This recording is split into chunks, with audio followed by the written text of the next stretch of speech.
नमस्कार, मैं हूं अभिषेक त्यागी। रोहित शर्मा को जब से वनडे की कप्तानी से हटाया गया है तब से लगातार सवाल खड़े हो रहे हैं कि क्या बीसीसीआई का यह फैसला ठीक है। 2027 वनडे विश्व कप से ठीक पहले क्या रोहित शर्मा जैसे सीनियर अनुभवी कप्तान को हटाना क्या यह फायदेमंद साबित होगा? क्या शुभमन गिल नौजवान कप्तान है, हालांकि उनकी कप्तानी पर कोई सवाल नहीं है, कोई शक नहीं है, लेकिन क्या एकदम अचानक 1 साल 1.5 साल पहले एक नए कप्तान को जिम्मेदारी देना क्या यह ठीक है? सवाल तभी से लगातार खड़े हो रहे हैं। रोहित शर्मा की जगह पर भी सवाल खड़े होने लगे हैं, क्योंकि कई नौजवान खिलाड़ियों को लेकर अजीत अगरकर ने बयान दिया है कि कुछ पता नहीं कल क्या होगा। नौजवान खिलाड़ी अच्छा परफॉर्मेंस कर रहे हैं तो हो सकता है कि 2027 में किसी नौजवान खिलाड़ी की जगह बन जाए। रोहित शर्मा को लेकर तो अजीत अगरकर ने क्या क्या बोला, तमाम क्रिकेट फैंस ने सुना कि वो अपनी कप्तानी थोपना चाहते हैं, वो टीम में मनमुटाव पैदा हो जाएगा, तमाम तरीके की बातें हुई जिन पर काफी विवाद भी हुआ। लेकिन अब एक और विवाद सोशल मीडिया पर चल रहा है नवजोत सिंह सिद्धू को लेकर। दरअसल नवजोत सिंह सिद्धू को लेकर एक सोशल मीडिया पर कमेंट वायरल हो रहा है और यह कहा जा रहा है कि नवजोत सिंह सिद्धू ने कहा है कि गौतम गंभीर और अजीत अगरकर को हटा दो और रोहित शर्मा को कप्तान बना दो, तभी आप 2027 का वनडे विश्व कप जीत सकते हैं। अब इस पर नवजोत सिंह सिद्धू का भी रिएक्शन आया है, उन्होंने भी अपनी बात रखी है। लेकिन अब सवाल यह खड़ा होता है कि क्या वास्तव में टीम इंडिया के लिए अजीत अगरकर और गौतम गंभीर फायदेमंद नहीं है? और दूसरा सवाल यह है कि क्या रोहित शर्मा को 2027 से पहले कप्तान बना देना चाहिए? मनोज जी मेरे साथ मौजूद हैं, नवजोत सिंह सिद्धू का भी रिएक्शन आपको दिखाएंगे। लेकिन पहले मनोज जी मेरा सवाल आपसे यही है कि जो सोशल मीडिया पर चर्चाएं चल रही हैं उसको एक तरफ रख दे। मेरा सीधा सवाल है कि क्या रोहित शर्मा को 2027 का कप्तान बना देना चाहिए आपके हिसाब से? देखिए, बीसीसीआई सेलेक्टर्स ने रोहित शर्मा को कप्तानी से हटाया है। उस स्थिति में रोहित शर्मा, जहां तक मेरी जानकारी सही है, पिछले 16 आईसीसी मैचेस में, आईसीसी मतलब जिसमें और भी देशों की टीमें खेल रही हैं, पिछले 16 आईसीसी मैचेस में से केवल एक मैच रोहित शर्मा की कप्तानी में भारत ने गंवाया है। वो है ओडीआई वर्ल्ड कप का फाइनल अहमदाबाद में। बताइए कितना बड़ा उसके अलावा T20 वर्ल्ड कप भारत ने पहले मैच से लेके फाइनल तक जीता। चैंपियंस ट्रॉफी जो कि दुबई में खेली गई, पहले मैच से लेके फाइनल भारतीय टीम ने जीत हासिल की। लेकिन इन को दरकिनार करके चयनकर्ताओं ने जो निर्णय लिया वो भविष्य की ओर देखते हुए कि शुभमन गिल एक युवा खिलाड़ी हैं, टैलेंटेड खिलाड़ी हैं, तो शुभमन गिल को अभी कमान थमा दी जाए और 2027 के कप में अगर भारतीय टीम ने अच्छा प्रदर्शन करना है तो शुभमन गिल को कप्तान बना दिया गया और रोहित शर्मा को कप्तानी से हटा दिया गया, जिसकी बहुत ही कड़ी आलोचना हुई सोशल मीडिया में, प्रिंट मीडिया में और इलेक्ट्रॉनिक मीडिया में। आप ये देखिए कि रोहित शर्मा का जो ऑरा है और विराट कोहली की जो विश्व क्रिकेट में जो उनका वर्चस्व दबदबा है, अब मैंने इससे पहले भी चर्चा की है कि बहुत सारे क्रिकेट एक्सपर्ट, क्रिकेट विशेषज्ञ अपने पॉडकास्ट में कह चुके हैं कि विराट कोहली और रोहित शर्मा से दूसरी टीम बहुत घबराती है, डरती है कि ये रन बनाए या ना बनाए। हमेशा दूसरी टीम का जो थिंक टैंक होता है वो विराट कोहली और रोहित शर्मा के ऊपर उनकी नजरें रहती हैं। और ऐसी स्थिति में एक विजयी कप्तान को आपने हटाया जिसने चैंपियंस ट्रॉफी काफी वर्षों बाद जिताई। आईसीसी ट्रॉफी का बहुत सारे अखबारों में मैंने पढ़ा कि सूखा पड़ा हुआ है। अगर भारतीय क्रिकेट के परिप्रेक्ष्य की बात की जाए, उस सूखे को रोहित शर्मा ने खत्म किया। ऑस्ट्रेलिया के दौरे पे गए कि बीजेटी 2024-25 में भारतीय खिलाड़ियों का प्रदर्शन उतना अच्छा नहीं रहा। ऑस्ट्रेलिया के दौरे के लिए कहा जाता है या तो खिलाड़ी निखर जाता है या बिखर जाता है। बिल्कुल सही बोला। भारत में सभी देशों के खिलाड़ियों के सामने बहुत बड़ा चैलेंज रहता है कि आप किस तरीके से पर्थ में, एडिलेड में, ब्रिस्बेन में, मेलबोर्न में, सिडनी में, कोस्टा गार्ड में अच्छा प्रदर्शन करते हैं। तस्मानिया ये एक बहुत फास्ट ट्रैक पिच होती है, किस तरीके से आप फ्री मेंटल डॉक्टर के साथ, वेव्स के साथ तालमेल बिठाते हैं। ये भारतीय खिलाड़ी नहीं, सभी खिलाड़ियों के सामने चैलेंज रहता है। बीजेटी में भारतीय टीम हार गई, लेकिन उसके बाद जो हार का ठीकरा था वो रोहित शर्मा के सर पे फोड़ दिया गया। हालांकि रोहित शर्मा ने चैंपियंस ट्रॉफी जितवाई थी, T20 विश्व बिल्कुल। कप जितवाया। हम्म लेकिन अजीत अगरकर और गौतम गंभीर और जो सिलेक्शन कमेटी थी, उन्होंने भविष्य की तरफ देखा। तो मेरा तो एक सवाल ये है हम्म कि अगर आप भविष्य की तरफ देख ही रहे हैं, हम्म। तो शुभमन गिल को आपने कप्तान क्यों बनाया? वैभव सूर्यवंशी को कप्तान बना देते, वो 16 साल के हैं। बिल्कुल। उम्र से कप्तानी शुरू करके, तो वो तो पता नहीं कितने सारे वर्ल्ड कप जितवा देते भारतीय टीम को। हाँ तो यहाँ पर युवा खिलाड़ी के हाथ में कमान थमाना हाँ और किसी अनुभवी खिलाड़ी को दरकिनार कर देना, ये भी ठीक नहीं है। रोहित शर्मा का एक बहुत बड़ा इरादा है भारतीय क्रिकेट में, हाँ और मेरा तो मानना ये है कि क्रिकेट क्रिकेट खिलाड़ी, क्रिकेट अंपायर, क्रिकेट कमेंटेटर, हाँ। मेरा तो मानना ये है कि विराट कोहली और रोहित शर्मा ने भारतीय क्रिकेट का कद बहुत ऊंचा किया है।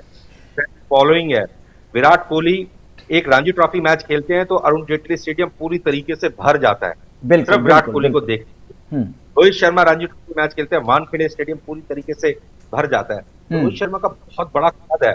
और हम्म एक और जो सबसे महत्वपूर्ण बात है, हम्म आपने रोहित शर्मा को कप्तानी से हटाया और हम्म। शुभमन गिल को कप्तान बना दिया। अब आप भारतीय टीम के खिलाड़ियों के अनुसार विश्लेषण करते हैं। जसप्रीत बुमराह शुभमन गिल से सीनियर है, रविंद्र जडेजा शुभमन गिल से बहुत ज्यादा सीनियर है, श्रेयस अय्यर शुभमन गिल से सीनियर है, और रोहित शर्मा विराट कोहली की तो शुभमन गिल से तुलना नहीं की जा सकती। केएल राहुल की बात शुभमन करो। गिल ने दो, और अभी हाँ मैं आ रहा हूं, हाँ। अभी आ रहा हूं, खिलाड़ियों पे ही आ रहा हूं, मैं खिलाड़ियों हाँ। पे ही आ रहा हूं। शुभमन गिल की रोहित शर्मा और विराट कोहली से कोई तुलना नहीं हो सकती बिल्कुल। है। जिस हाँ। टाइम शुभमन गिल का कैरियर शुरू हुआ था, उस टाइम पे ये दोनों खिलाड़ी कम से कम 200 ओडीआई, 150 टी20 और लगभग रोहित शर्मा 63 टेस्ट खेले हैं, और विराट हाँ। कोहली ने तो 100 से ज्यादा टेस्ट खेले हैं। बिल्कुल। तो ये कुछ तुलना ही नहीं।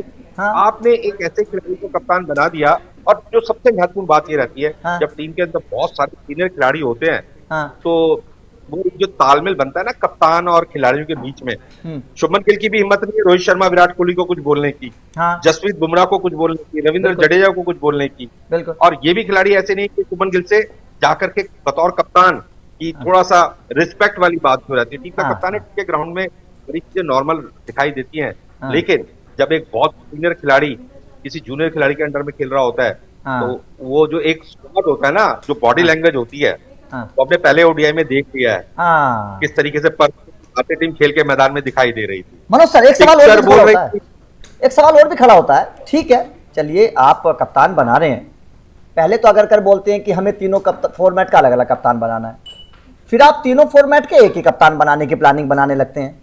सबसे पहला सवाल तो ये, तो फिर आपका प्लानिंग वो कहाँ चली गई? ठीक है, अब अगर बात करें उनको कप्तानी की, तो टेस्ट कप्तानी खुद छोड़ी रोहित शर्मा ने, अच्छा लगा, उन्होंने शुभमन गिल को बना दिया, बहुत अच्छा लगा। फ्यूचर के बारे में आप सोच रहे हैं, टी20 से रिटायरमेंट ले लिया रोहित शर्मा ने, चलिए अच्छा लगा, आप फ्यूचर के बारे में सोचे। हालांकि अभी तक अनाउंसमेंट नहीं हुआ है सूर्य कुमार यादव, लेकिन खबरें उस तरीके की चल भी रही हैं। लेकिन वनडे में तो रोहित शर्मा ने अभी रिटायरमेंट लिया नहीं था। वनडे से तो उनको ऐसा लग रहा था 2027 में वो खुद खेलना चाहते हैं, क्योंकि उन्होंने अभी रिटायरमेंट लिया नहीं था। ऐसे में वनडे में जल्दबाजी करना, क्या आपको लगता है वास्तव में टीम इंडिया ने बहुत बड़ी गलती कर दी है? क्योंकि पहले तो आप बोलते हैं कि आप तीनों फॉर्मेट का अलग अलग कप्तान चाहते हैं, फिर तीनों फॉर्मेट के एक ही कप्तान को बनाने की तैयारी करने लगते हैं। मनोज सर, देखिए, जब विराट कोहली टीम के कप्तान थे तो उस दौर में एक मांग उठी थी, और हाँ। वो मांग उठी थी बीसीसीआई के ही ऑफिस से कि तीनों फॉर्मेट पे अलग अलग कप्तान होने चाहिए। बिल्कुल, और बिल्कुल। मांग को सुनते हुए बीसीसीआई ने विराट कोहली को टेस्ट का कप्तान बनाया था, रोहित शर्मा को ओडीआई का कप्तान बनाया था, और हार्दिक पांड्या को टी20 का कप्तान बिल्कुल सही बनाया था। बात। ये कह के बिल्कुल तीनों फॉर्मेट पे अलग अलग कप्तान होने चाहिए, ताकि कप्तान के ऊपर प्रेशर ना आए। बिल्कुल बिल्कुल। और हम भविष्य की तैयारी में जा रहे हैं, हम भविष्य की टीम तैयार करना चाहते हैं, हाँ। और हम चाहते हैं कि हमारे पास ऑप्शन रहे। हाँ। आईपीएल में जो खिलाड़ी अच्छा प्रदर्शन कर रहे हैं, हम उनको टी20 में स्थान देंगे। जो बिल्कुल। विजय हजारे ट्रॉफी में अच्छा खेल रहे हैं, हम उनको ओडीआई में स्थान देंगे, और जो फर्स्ट क्लास रणजी ट्रॉफी में अच्छा खेल रहे हैं, हम उन्हें रणजी ट्रॉफी के प्रदर्शन के आधार पर टेस्ट टीम में स्थान देंगे। बिल्कुल। ये परंपरा चालू हुई, ये डिसीजन हुआ, मिनट्स बने, सब कुछ हुआ, उसके आधार पर 3 अलग अलग कप्तान बना दिए गए। अब जैसी स्थिति बदली, तो अब कहा जा रहा है कि तीनों फॉर्मेट का एक ही कप्तान रहेगा। अब तो ये स्थिति वो हो गई कि मुझे अगर आपको सिलेक्ट करना है, तो मैं हाँ। इंटरव्यू में आपसे पूछूंगा व्हाट इज योर नेम, और अगर मुझे आपको रिजेक्ट करना है, तो इंटरव्यू में पूछूंगा please tell me what is my father's name. तो जैसी शक्ल वैसा ही सवाल, ऐसा हाँ। नहीं चल सकता है। बिल्कुल। जो आपने एक परिपाटी बनाई है कि तीनों फॉर्मेट में अलग अलग कप्तान रहेंगे, तो इसका मतलब यह है कि जो अगली तलवार है वो हाँ। सूर्य कुमार यादव की गति पे चलने वाली है। अगर ऑस्ट्रेलिया में सूर्य कुमार यादव के नेतृत्व में भारतीय टीम जीती नहीं, तो सूर्य कुमार यादव भी आते ही कप्तानी से हटा दी जाएंगे, हो सकता है वो भी कहते हैं कि मैं T20 से रिटायरमेंट ले रहा हूँ। ये ठीक नहीं है। तो सबसे बड़ा नुकसान जो होता है ना, जो आप कह रहे हैं कि जी हम युवा खिलाड़ियों को मौका देना चाहते हैं, युवा खिलाड़ी के दिल में डर आ जाता है। वो डर होता है परफॉर्मेंस का, वो डर होता है आउट होने का, वो डर होता है खराब गेंदबाजी करने का। खिलाड़ी जब अच्छा प्रदर्शन करते हैं, जब उसके दिल में आउट होने का डर ना हो, जब उसके दिल में खराब बॉल पिकने का डर ना हो, तब कोई भी युवा खिलाड़ी अच्छा प्रदर्शन कर सकता है। आप एक एक्स्ट्रा प्रेशर डाल रहे हैं कि आपको हमेशा परफॉर्मेंस देनी है। ऐसा संभव नहीं है कि आप हर मैच में रन बनाएंगे, हर मैच में अच्छी बॉलिंग करेंगे। और जो टीम की जीत और हार के बीच में जो सबसे महत्वपूर्ण भूमिका रहती है, वो रहती है टीम ड्रेसिंग रूम के माहौल की। आप एक दूसरे को कैसे कर रहे हैं, एक दूसरे की सफलता का मजा कैसे ले रहे हैं, ये बहुत महत्वपूर्ण रहता है।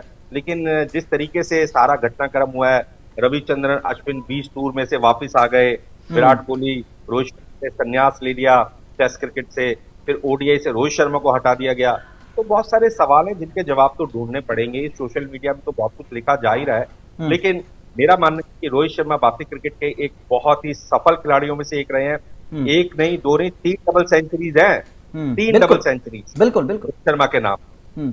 चैंपियंस ट्रॉफी जितवाई है, T20 वर्ल्ड कप जितवाया है, ओडीआई का फाइनल, ओडीआई वर्ल्ड कप 2023 में सबसे ज्यादा रन बनाने वाले बल्लेबाजों की सूची में रहे हैं। तो आप ये समझ सकते हैं कि बहुत बड़ा कद है, और उस कद के साथ हमें न्याय करने की जरूरत है, सम्मान देने की जरूरत है। और ये दोनों ही खिलाड़ी डिजर्व करते हैं एक बहुत ही बेहतरीन फेयरवेल पार्टी। बिल्कुल सर, आपने सही बोला कि ये दोनों ही खिलाड़ी एक अच्छी फेयरवेल पार्टी डिजर्व करते थे, लेकिन क्या करें, अफसोस है कि शायद नहीं मिल पाएगी। खैर, दर्शकों पर छोड़ देते हैं, आप लोगों का क्या मानना है? क्या आपको लगता है वास्तव में शुभमन गिल के साथ थोड़ा सा ज्यादा हो रहा है और बाकी खिलाड़ियों को नजरअंदाज किया जा रहा है? क्या शुभमन गिल को वनडे का कप्तान बनाना इतना जल्दबाजी में ठीक है? कमेंट करके अपनी राय जरूर दीजिएगा।